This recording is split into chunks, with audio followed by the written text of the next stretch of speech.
आज ये एक ऐतिहासिक दिन है। आज शहीद आजम भगत सिंह की जयंती है। लोग शहीद होते हैं, भगत सिंह शहीद आजम हैं। शहीद आजम इसलिए हैं कि आज हम लोग जहां माल्यार्पण करने के लिए गए थे, शहीद पार्क, वो शहीद पार्क एक ऐतिहासिक पार्क है। वो हिस्सा है फिरोज शाह कोटला फोर्ट का, जहां पर चंद्रशेखर आज़ाद जी की अध्यक्षता में हिंदुस्तान रिपब्लिकन आर्मी की गुप्त मीटिंग हो रही थी। अंग्रेजों के ज़माने में क्रांतिकारी छुपकर मीटिंग किया करते थे। नौजवान तरुण भगत सिंह एक प्रपोजल लेकर के आए कि हिंदुस्तान रिपब्लिकन आर्मी का नाम अब हिंदुस्तान सोशलिस्ट रिपब्लिकन आर्मी होना चाहिए। यह ऐतिहासिक क्षण, वो ऐतिहासिक भूमि और हमारे युवाओं के आइकन शहीद आजम भगत सिंह को हम अपना नमन प्रस्तुत करते हैं। आज एक दुखद घटना भी हमारे जिले में हुई है। वज्रपात के चलते 2 बच्चियों का निधन हो गया है। मैं इस मंच से उनके प्रति शोक व्यक्त करता हूं और उनके परिवार के प्रति अपनी संवेदना व्यक्त करता हूं। दोस्तों, मुझे लगता है कि बहुत कुछ कहने की ज़रूरत नहीं है। आजकल सूचना क्रांति के इस दौर में हमसे ज़्यादा मालूम हमारे पत्रकार साथियों को होता है। तो बेहतर ये होगा कि आप सवाल पूछें, मैं आपका जवाब दूं। लेकिन आप सवाल कहाँ से पूछेंगे और आपके मन में कौन से सवाल चल रहे हैं, इसका थोड़ा सा अंदेशा है, मुझे थोड़ा अंदाजा भी है। सबसे पहले मैं आपको बधाई देना चाहता हूं कि आपने पत्रकारिता की उस मिसाल को जिंदा रखा है कि कम से कम विपक्ष से तो सवाल करते हैं ना, ताकि इस देश को याद रहे कि पत्रकारों का काम है सवाल पूछना। तो मैं आपके हर सवाल का जवाब दूंगा। जितना सवाल आप पूछना चाहते हैं पूछिएगा, बारी बारी से पूछिएगा, सारे सवालों का जवाब दूंगा। बस एक सवाल का जवाब जो मुझे लगता है कि आप सबके मन में होगा कि आप कांग्रेस पार्टी क्यों ज्वाइन किए हैं, उस सवाल का जवाब दे करके मैं हमारे जो अध्यक्ष हैं उनकी तरफ मुखातिब होऊंगा, माइक उनको समर्पित करूंगा। मैं कांग्रेस पार्टी इसलिए ज्वाइन कर रहा हूं कि मुझे यह महसूस होता है कि इस देश में कुछ लोग, वो सिर्फ लोग नहीं हैं, वो एक सोच है। वो इस देश की सत्ता पे ना सिर्फ काबिज हुए हैं, इस देश की चिंतन परंपरा, संस्कृति, इसका मूल्य, इसका इतिहास, इसका वर्तमान और इसका भविष्य खराब करने की कोशिश कर रहे हैं। वो जो सोच है, उस सोच के बारे में आप अपने आप समझ जाएंगे, क्योंकि कहीं मैंने पढ़ा था कि आप अपने दुश्मन का चुनाव कीजिए, अपने विपक्ष का चुनाव कीजिए, दोस्त अपने आप बन जाएंगे। तो हमने ये चुनाव किया है। हम इस देश की सबसे पुरानी पार्टी, सबसे लोकतांत्रिक पार्टी, मैं जोर दे करके बोल रहा हूं लोकतांत्रिक पार्टी, ताकि आप लोग परिवारवाद पे सवाल जरूर कीजिएगा। लोकतांत्रिक पार्टी में हम इसलिए शामिल होना चाहते हैं कि हमको लगता है, और सिर्फ हमको नहीं लगता है, इस देश के लाखों करोड़ों नौजवानों को यह लगने लगा है कि अगर कांग्रेस नहीं बचा तो देश नहीं बचेगा। और यह बात मैं आपको स्पष्ट कर देता हूं, देश में प्रधानमंत्री अब भी हैं, देश में प्रधानमंत्री इससे पहले भी थे, देश में आगे भी प्रधानमंत्री होते रहेंगे। लेकिन आज जब हम लोग श्री राहुल गांधी जी के उपस्थिति में फॉर्मली कांग्रेस पार्टी का फॉर्म भर रहे थे, तो साथी जिग्नेश ने संविधान की कॉपी दी और हमने उनको भगत सिंह, गांधी और अंबेडकर की तस्वीर प्रस्तुत किया, क्योंकि हमारा यह मानना है कि आज इस देश को भगत सिंह की वीरता की जरूरत है, भगत सिंह के साहस की जरूरत है। आज इस देश को अंबेडकर की समानता की जरूरत है, और आज इस देश को गांधी की एकता की जरूरत है। गांधी जब कहते हैं रघुपति राघव राजा राम, पतित पावन सीताराम, ईश्वर अल्लाह तेरो नाम, सबको सन्मति दे भगवान, ये गांधी की एकता है। जब अम्बेडकर कहते हैं कि किसी भी समाज का मूल्यांकन वहां महिलाओं की क्या स्थिति है इस बात से होगा, तब वो समानता की वकालत कर रहे होते हैं।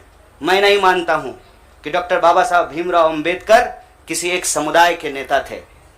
कांग्रेस पार्टी ने, संविधान सभा ने डॉक्टर बाबा साहब भीमराव अंबेडकर को संविधान बनाने की जिम्मेवारी दी और उस संविधान के प्रियम्बल में यह लिखा है, हम भारत के लोग भारत को एक प्रभुत्व संपन्न समाजवादी धर्मनिरपेक्ष लोकतांत्रिक गणराज्य बनाने के लिए, इसमें समानता न्याय के मूल्य निहित हैं।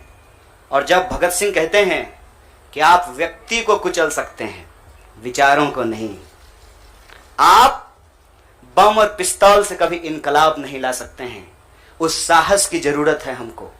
मुझे नहीं लगता है, मेरे बहुत सारे राजनीतिक दोस्तों को यह लगता है, मुझे लगता है कि यह देश 47 से पहले वाली स्थिति में चली गई है।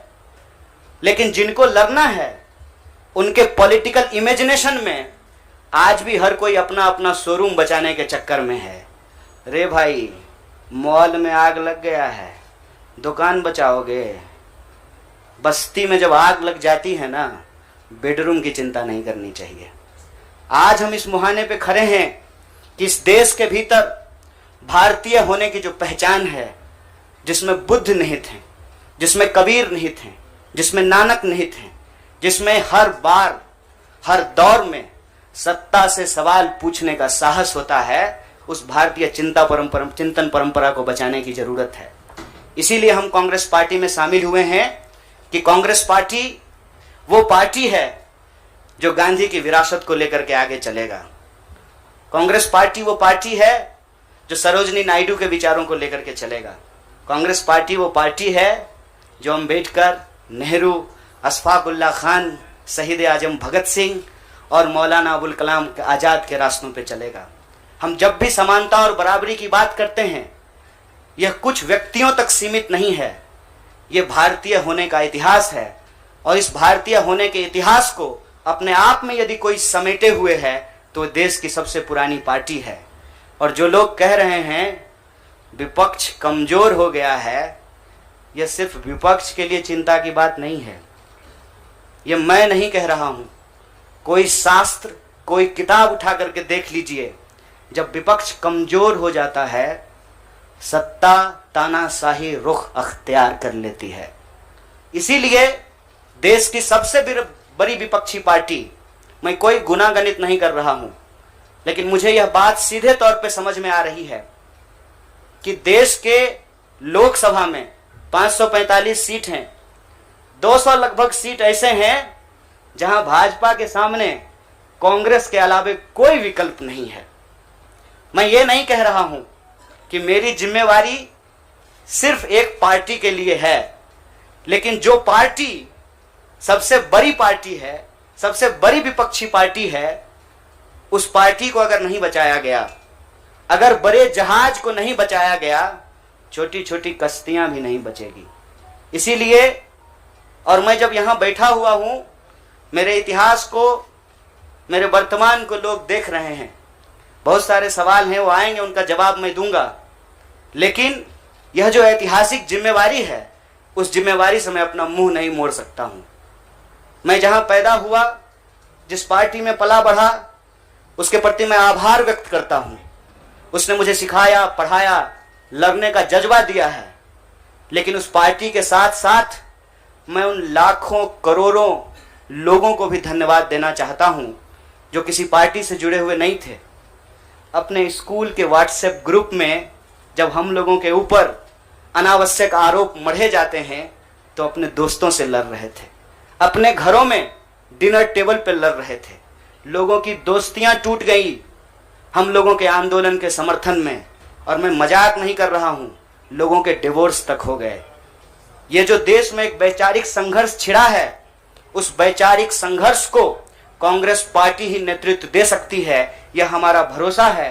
और मैं ये उम्मीद करता हूं कि हमारे देश के जो लाखों करोड़ों नौजवान आपके माध्यम से सुन रहे हैं, उनसे भी मैं आग्रह कहता हूं, दीवार पर बैठकर टुकुर टुकुर मुंह ताकने का वक्त नहीं है। ये अर्जेंसी का टाइम है और इस अर्जेंसी के टाइम पे दीवार पे बैठ करके दायां जाएं कि बायां जाएं, ये मत सोचिए। जब आप जंग में होते हैं तो आपके पास जो अवेलेबल चीजें होती हैं आप उससे मुकाबला करने की कोशिश करते हैं।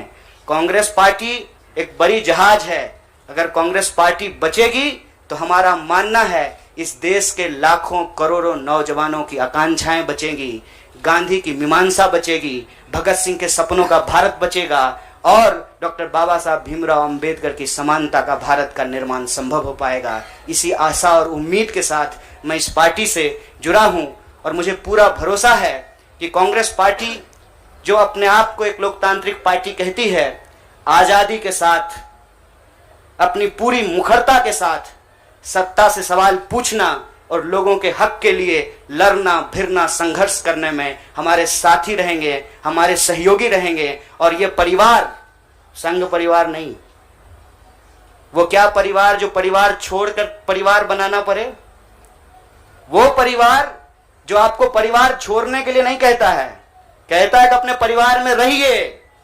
अरे महात्मा गांधी कस्तूरबा गांधी को लेकर के अंग्रेजों से लड़ गए, बताइए इनको अपना घर छोड़ना पड़ा, कोई जरूरी है क्या?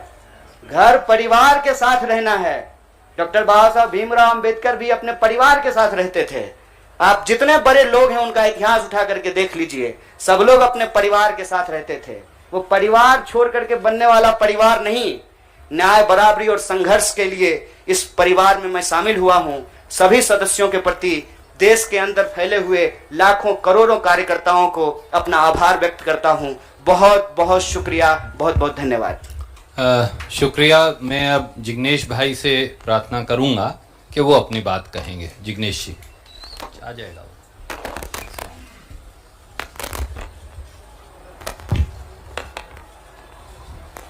धन्यवाद। सबसे पहले तो केसी वेणुगोपाल साहब, सुरजेवाला जी, नितिन राउत साहब, पवन बंसल जी, भक्तचरण दास जी, साथ ही हार्दिक कन्हैया और दूसरे पार्टी के मंच पर विराजमान सभी सीनियर लीडर्स, आप तमाम पत्रकार साथी और वो तमाम साथी जो हमको आज मिलने के लिए हमारे समर्थन में आए हैं, गुजरात के विभिन्न कोनों से और पूरे देश भर में से, उन सभी का मैं स्वागत करता हूं। साथियों,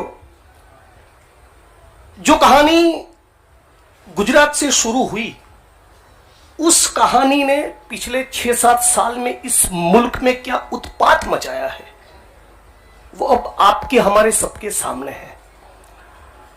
एज अ नेशन, एक राष्ट्र के तौर पर हम एक अनप्रेसिडेंटेड, अभूतपूर्व क्राइसिस से गुजर रहे हैं।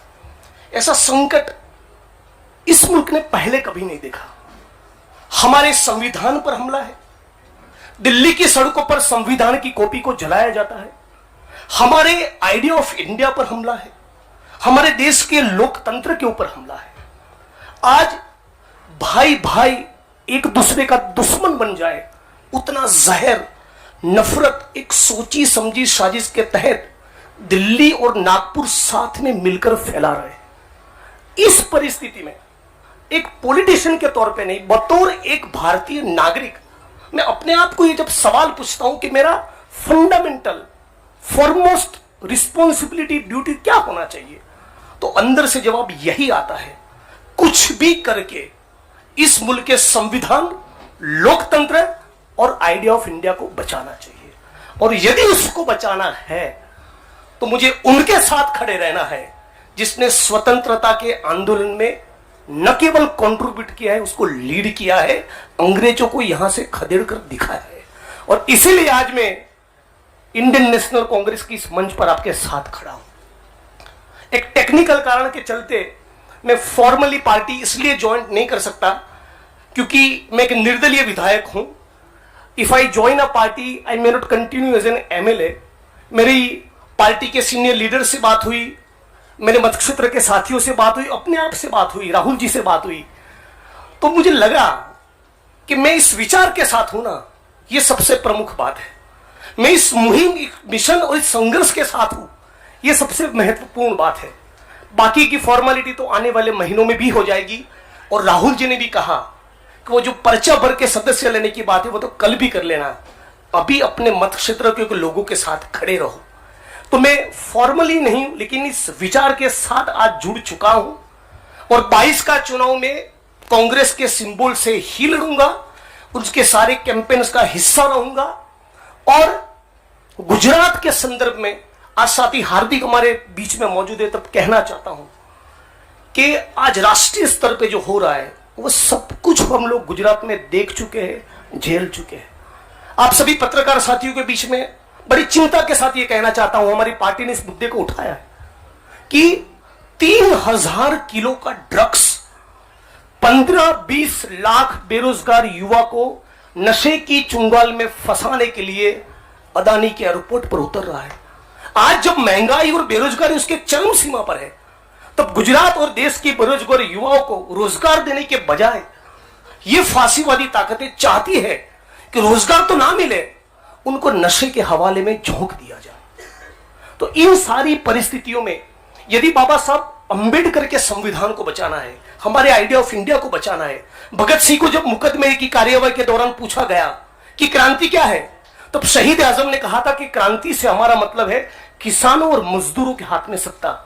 माननीय प्रधानमंत्री जब अमेरिका से वापस आते हैं तो भाई विस्टा का काम ठीक ठाक चल रहा है ना, नई पार्लियामेंट का, वो देखने के लिए जाते हैं, किसान को मिलने के लिए नहीं जाते।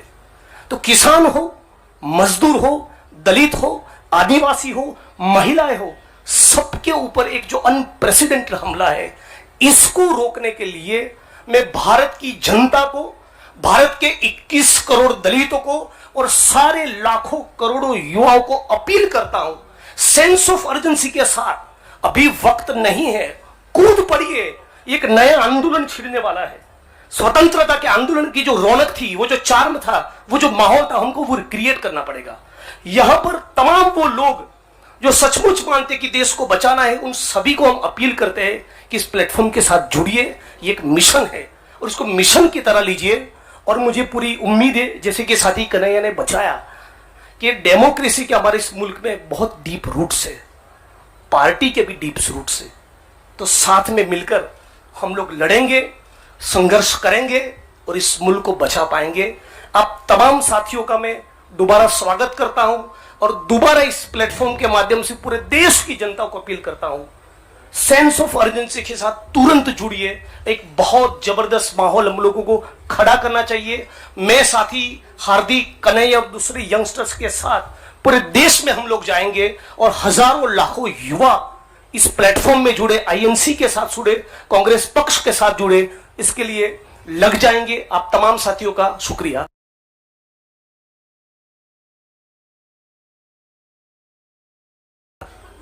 अभी आप, एक मेरे मित्र ने कुछ बात कही थी, मैंने सोचा मेरी तो मानते नहीं, शायद छोटे की मान लें। All right, then we will go to somebody who, yes ma'am, we'll begin with you.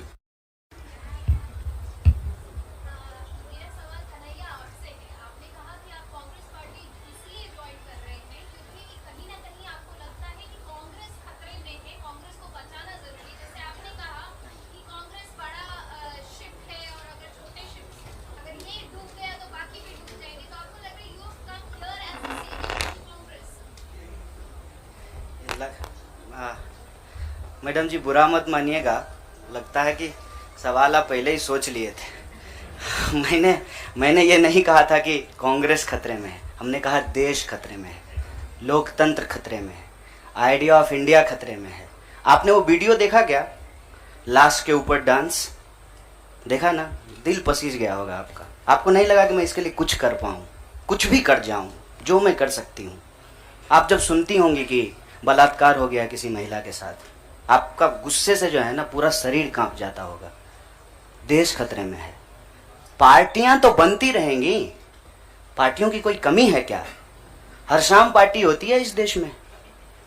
Party नहीं बचाना है, देश बचाना है। और देश बचाने की मुहिम में जो पार्टी रहेगी वो पार्टी भी बचेगी। और मुझे इस बात को कहने में कोई दो राय नहीं है।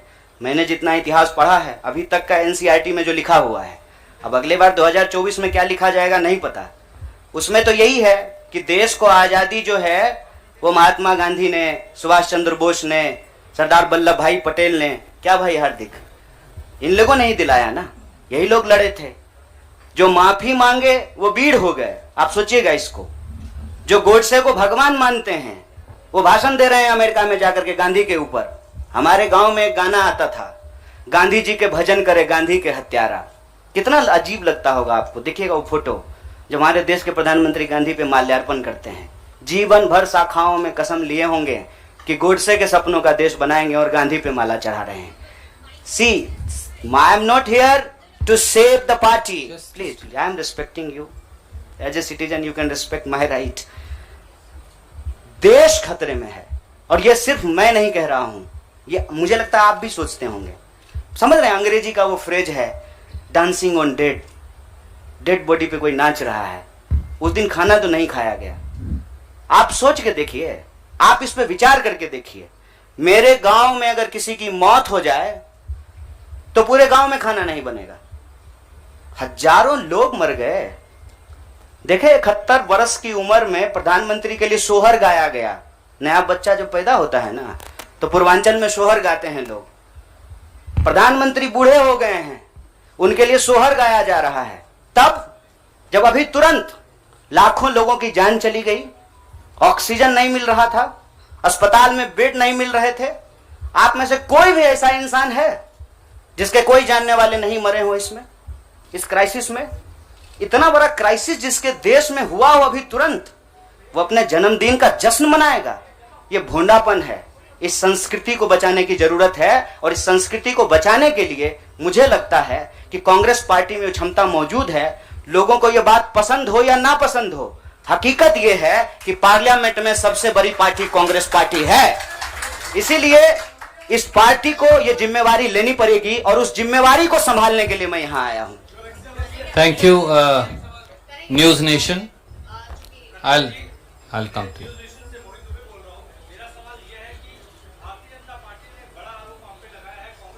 जनता पार्टी का आरोप को कौन पूछता है? आपका कोई आरोप है मेरे ऊपर? भारतीय जनता पार्टी को मैं सीरियसली नहीं लेता हूं। आपका कोई आरोप है? आप सवाल पूछिए। साहब, जो साथी पीछे खड़े हैं, थोड़ा आप शांति का दान दीजिए प्लीज। अरे भैया प्लीज, दुबे जी आप पूछिए please. Ask your question quickly.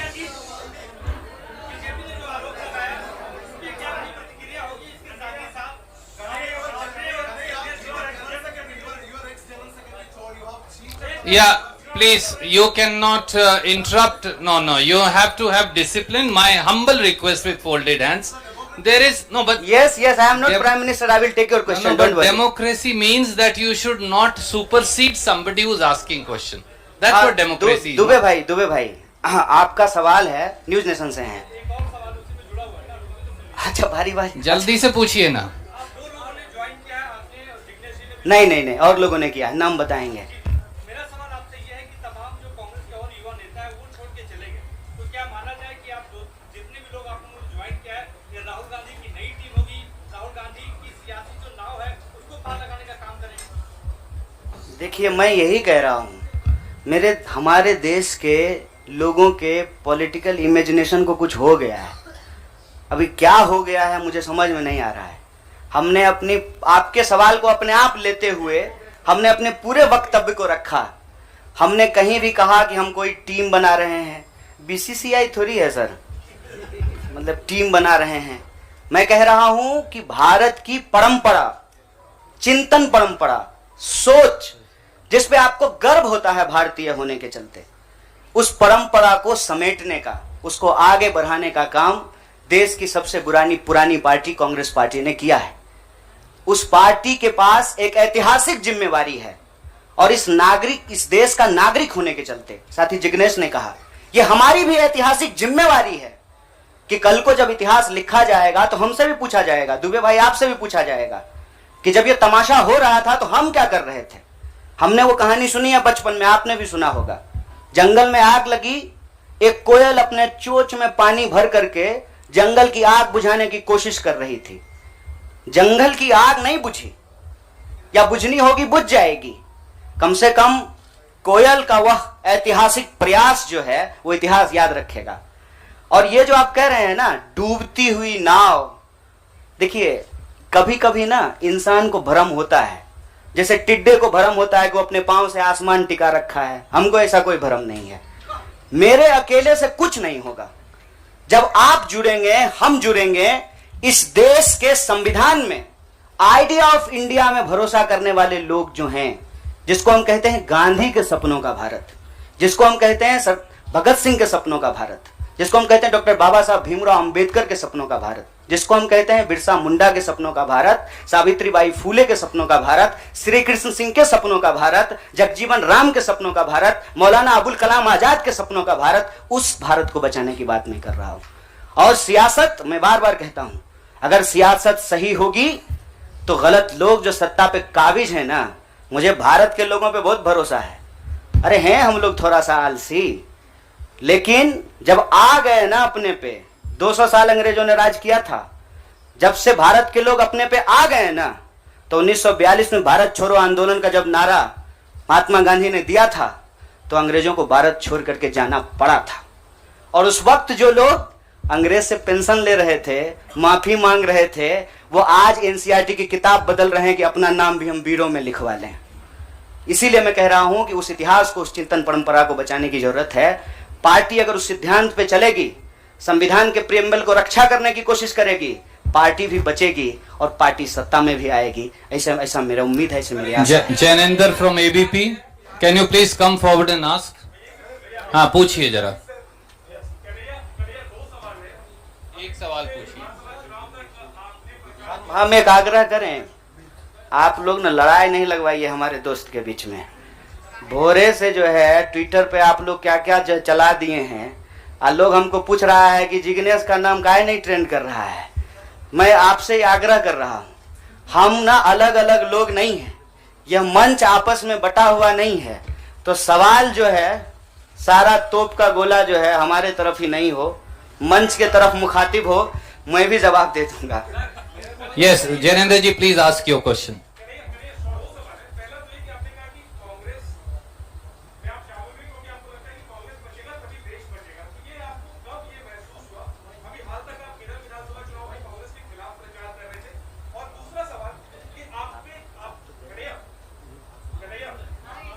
हाँ, सुन रहे। दूसरा सवाल ये कि आपको लेफ्ट के भविष्य के चेहरे के तौर पर देखा जा रहा था, और जब आप कांग्रेस में आ गए, आपको क्या लगता है भारत की राजनीति में फिलहाल क्या लेफ्ट अप्रासंगिक हो गई है? मैं चाहता हूँ दोनों पे डिटेल का। बड़ा जैनेंद्र भाई बड़ा वैचारिक सवाल पूछे हैं, बहुत बहुत शुक्रिया जैनेंद्र भाई। एक तो देखिए, हमारी जो ये नई पार्टी है, इस पार्टी के जो संगठन के महासचिव हैं वो केरल से ही हैं। इनसे आप चाहें तो अकेले में भी पूछ लीजिएगा, कांग्रेस पार्टी के खिलाफ हमने एक शब्द नहीं बोला था। हम कांग्रेस पार्टी के खिलाफ भी बोले हैं, लेकिन केरल के विधानसभा चुनाव में नहीं, जेएनयू के प्रेसिडेंशियल स्पीच में बोले थे। देखिए, हमको हमारा इतिहास पता है और हम यही कहते हैं, इतिहास को तोड़ा और मरोड़ा नहीं जा सकता है। इतिहास इतिहास होता है। इतिहास कोई कागज पे लिखे हुए शब्द होते हैं कि आप उसको जो है इरेजर से मिटा दीजिएगा। केरल के विधानसभा चुनाव में कांग्रेस पार्टी के खिलाफ नहीं बोले थे। आपने पूछा कि कब आपको ऐसा महसूस हुआ। देखिए, महसूस तो मुझे राजनीति में आए हुए 18 साल हो गए हैं, और मैंने हमेशा यह महसूस किया कि कहीं ना कहीं इस देश की जो राजनीतिक विरासत है वो भटक गई है। भूल भुलैया नहीं होता है, राइट लेफ्ट सेंटर घूमने लगा है, और पता ही नहीं चल रहा है कि एक्चुअल आइडियोलॉजिकल पोजीशनिंग कहाँ है, उसके थ्रेड्स कहाँ पे हैं। तो मैं जैनेंद्र भाई, आपने वैचारिक सवाल पूछा है, एक ऐतिहासिक तथ्य आपसे साझा करता हूं। मैं ऑल इंडिया स्टूडेंट फेडरेशन का मेंबर था कल तक। वो ऑल इंडिया स्टूडेंट फेडरेशन 1936 में बना, और उस इतिहास जाकर के देख लीजिएगा।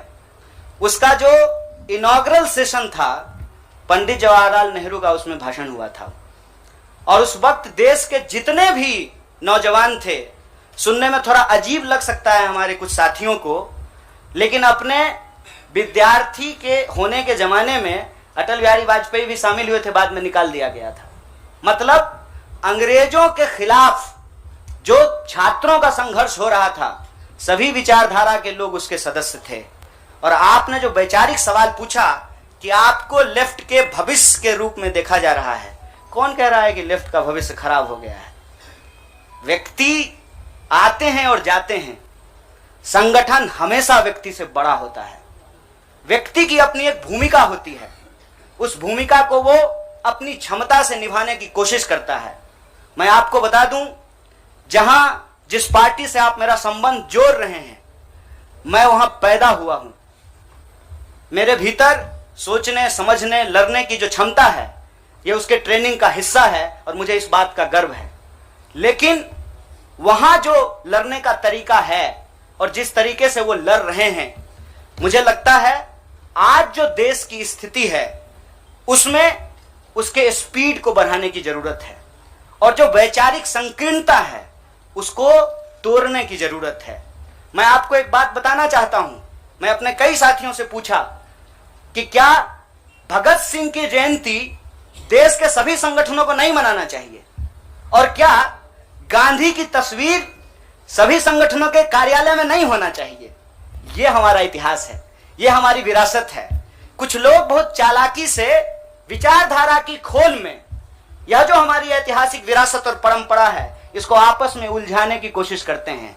एक बड़ा पॉपुलर डिबेट है मीडियम और मीन्स का, साध्य और साधन का, हिंसा और अहिंसा का।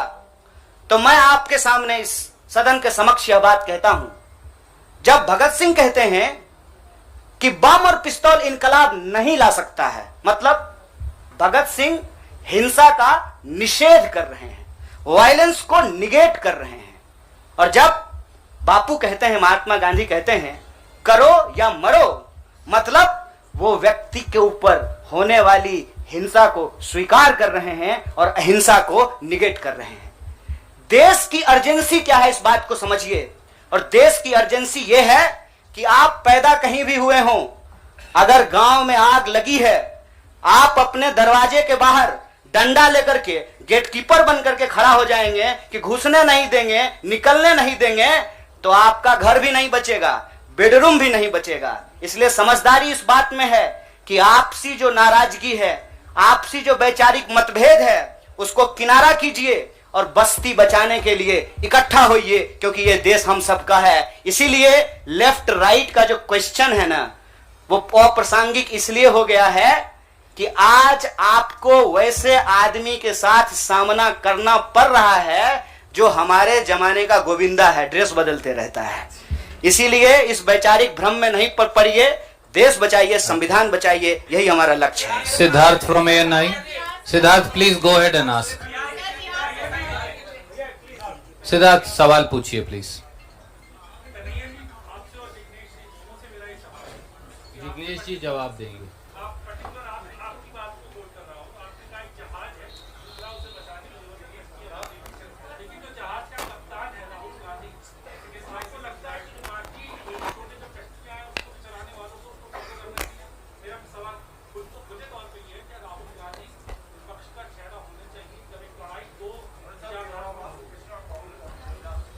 विपक्ष का चेहरा तो मीडिया भी होना चाहिए। विपक्ष का चेहरा वो तमाम लोग होना चाहिए जो आइडिया ऑफ इंडिया और इंडियन कॉन्स्टिट्यूशन में बिलीव करता है, उसको प्रोटेक्ट करना चाहते हैं, पीरियड।